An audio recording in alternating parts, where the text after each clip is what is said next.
warahmatullahi wabarakatuh. Salam sejahtera bagi kita semua. Bapak Guru Hebat Nusantara, perkenalkan nama saya Vita Yenita Putri. Saya merupakan guru bahasa Inggris di SD Negeri 48 Kota Banda Aceh. Dalam video kali ini, saya akan membagikan praktik baik yang saya lakukan di kelas. Adapun judul yang saya angkat adalah penerapan pembelajaran berdiferensiasi dengan mengintegrasikan pendekatan TBLT dan Duolingo. Ini dijelaskan dengan menggunakan alur STAR, di mana pertama-tama saya akan menjelaskan tentang situasi, lalu kemudian dilanjutkan dengan tantangan yang saya hadapi, lalu kemudian aksi yang saya lakukan di kelas, dan ditutup dengan refleksi. Secara garis besar, ada 3 situasi yang dihadapi. Pertama yaitu minimnya jumlah jam pelajaran untuk bahasa Inggris, di mana hanya 2 JP saja untuk jenjang SD. Yang kedua adalah rendahnya motivasi belajar siswa yang dipengaruhi oleh faktor sosial dan ekonomi peserta didik.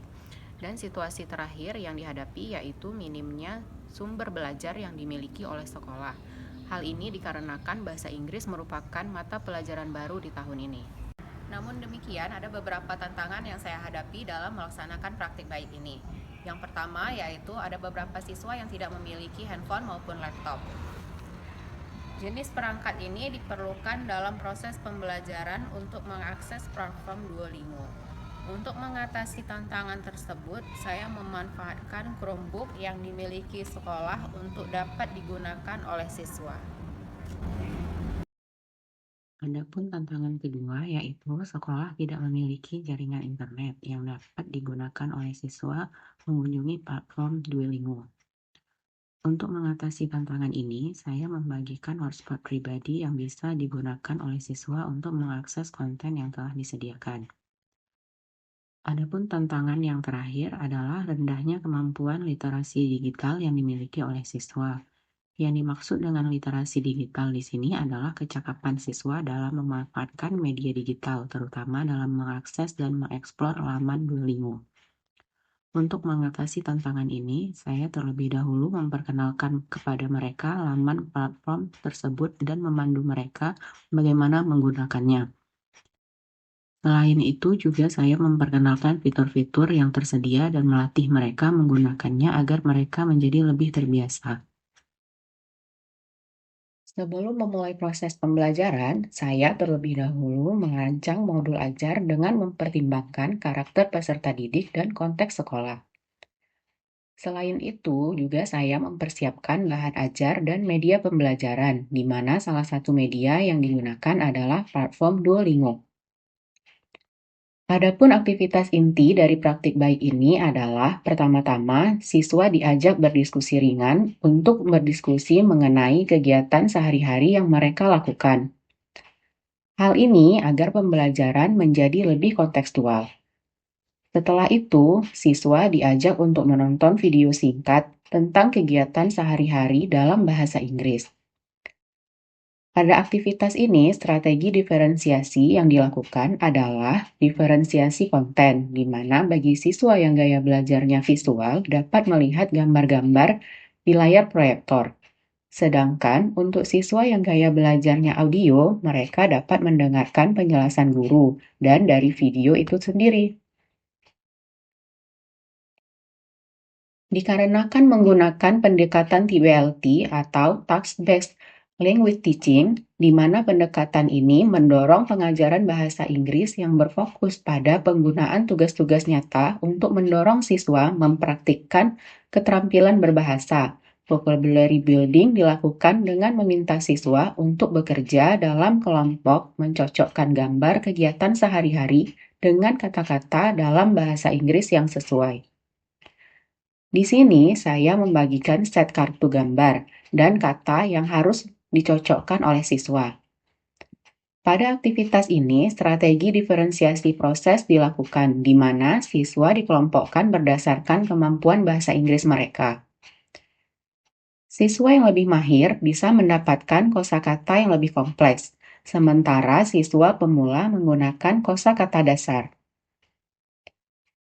Adapun aktivitas berikutnya adalah siswa diminta untuk menulis 4-5 kalimat tentang kegiatan sehari-hari mereka dalam bahasa Inggris menggunakan kosakata yang baru dipelajari. Setelah menulis, siswa diminta menceritakan kegiatan mereka kepada teman kelompok.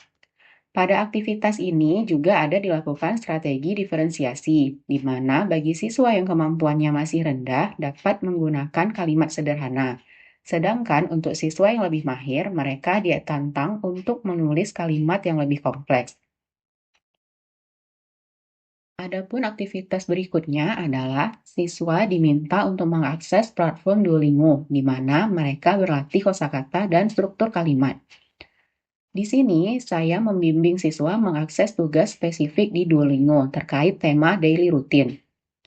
Pada aktivitas ini juga ada strategi diferensiasinya, di mana Duolingo menyesuaikan tingkat kesulitan berdasarkan kemampuan siswa.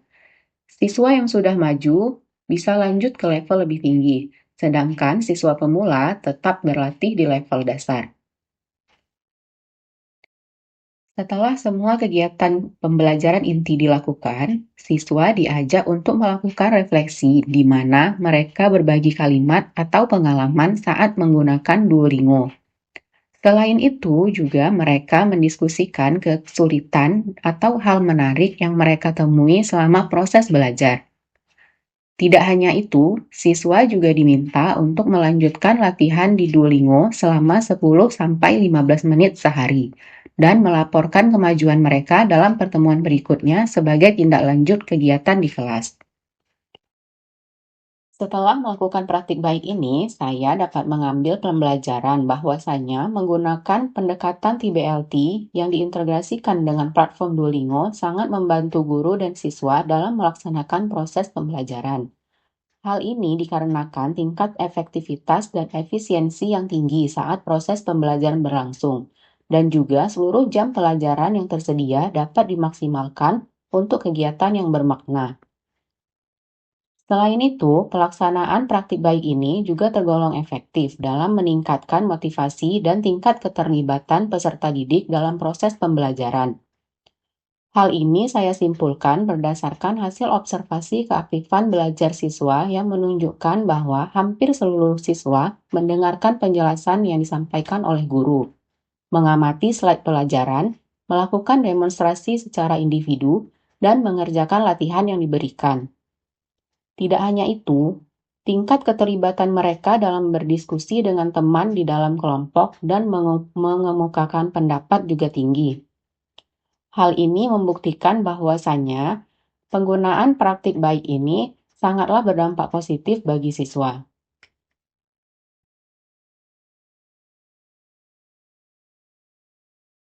Assalamualaikum warahmatullahi wabarakatuh. Perkenalkan, nama saya Najwatul Rahmi. Menurut saya belajar bahasa Inggris bersama Miss Vita sangat menyenangkan karena menggunakan aplikasi bahasa Inggris yang mudah kami gunakan. Saya senang belajar bahasa Inggris dengan Mrs.